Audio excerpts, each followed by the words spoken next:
you. She rose and sauntered forward, a disturbing blend of Anis's body with Marguerite's voice. She lifted her hand as if to rest it on his chest. Kenric backpedaled before she could make contact. Her eyelids narrowed as she dropped her arm to her side. Yeah, it was Anis's face, but malice leaked through her pores like venom, a stinging reminder that she was all Marguerite. I wanted to surprise you. Do you like your dream so far? She caressed the curves of her borrowed image. A fucking dream. She was inside his head and screwing with his mind. Marguerite had already taken his life and blackened his soul, but no way in hell was she going to crawl around inside his brain and infect the only part of him left that was human, his memories. With a smug grin, she added, I had to do something to get the master of the Enclave's attention. We've been out of touch for far too long.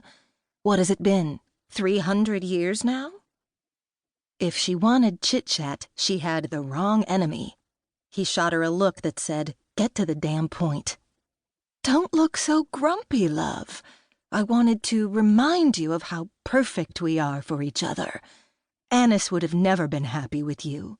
Don't even go there. You defile her name, he spat. You didn't know a damn thing about her.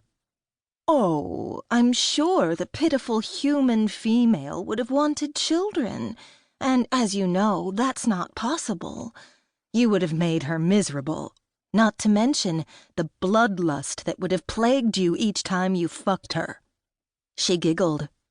Her sweet little heart would have never fared well with that healthy... Her gaze dipped low, then back to his face. Appetite of yours. She released a long sigh before continuing. We belong together, Kenric, and you need to accept that fact. The only fact that needs to be accepted here is that when I find you... His voice dipped into a snarl. And I will find you. You're going to wish you'd never tasted my blood, because I'm going to make sure Anis's death is paid for with yours. He wouldn't give her the satisfaction of a reaction to her declarations about Anis. It would only encourage her. Even if she was right. Not about the children, the bloodlust. Unlike human men, he'd been gifted, or cursed depending on how you looked at it, with the benefit of never having to worry about disease or pregnancy when he fucked. The burden he carried was much worse. Sex and bloodlust went hand in hand.